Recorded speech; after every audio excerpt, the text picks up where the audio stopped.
So hello guys, magandang araw. Ito nga pala ang unang vlog ko. So ngayon, ako aalis at mamasada. Siyempre bago o umalis, nagasikaso muna ako ng gagamitin.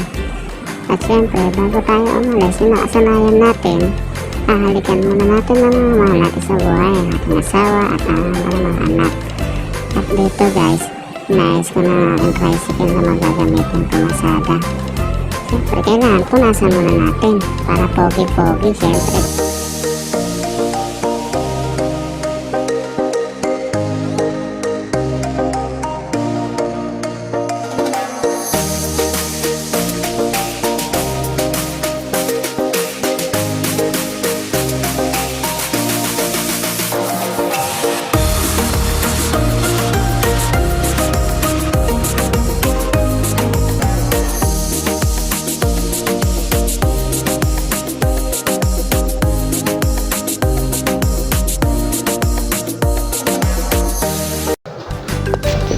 Chichikin natin ang mga gulong. Siyempre bago tayo umalis, i-chicken natin ang brake at mga gulong.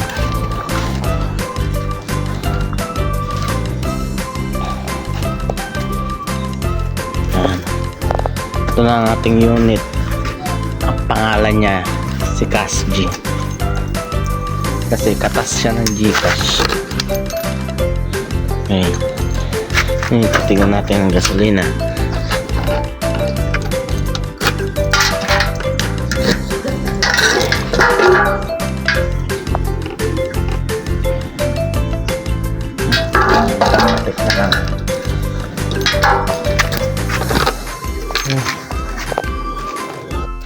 So ayun guys,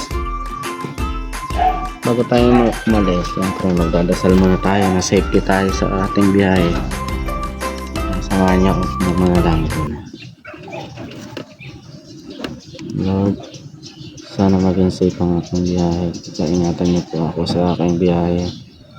Alagaan niyo po at sabayan niyo po ang aking buong pamilya sa lang mga ginagawa sa araw-araw.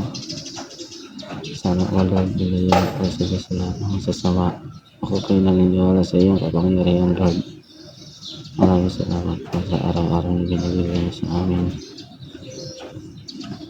Pagkain, ang mga binibigay sa amin. Ang nandiyan lang po kayo, Lord. Maraming salamat po. Amen.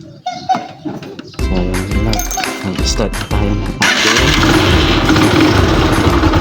masada.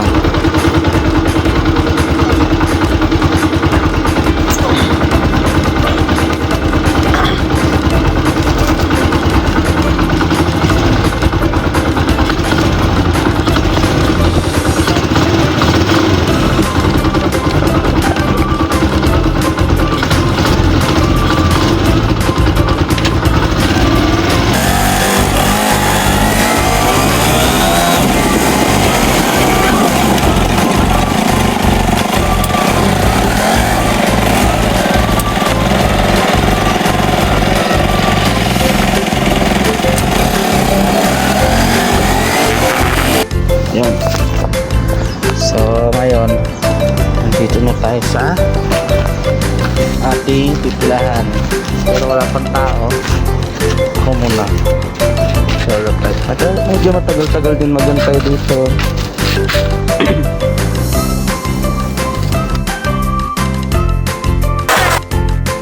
Ito na nga guys, nakuha natin ang una nating biyahe. Siyempre, lagi tayo mag-iingat at may pamilya tayong binubuhay. Nag-aantay sa atin. Ride safe mga riders. At dito sa napipicture ko sana si ma'am, kaya naman makapalikot siya. Kaya ni-slow mo na lang. At sa hindi inaasam, nagkakataon, dumating tayo sa puntong mabubutasan tayo ng gulong.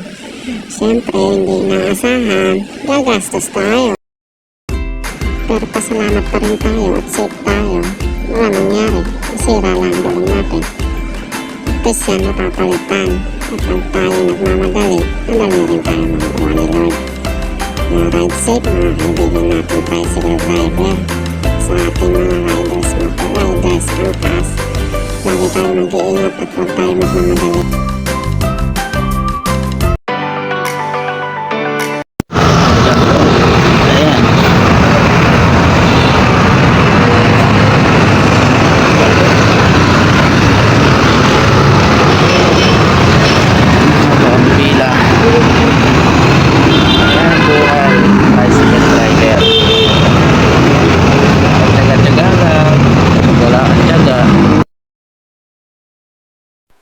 Thank you all for watching this here video.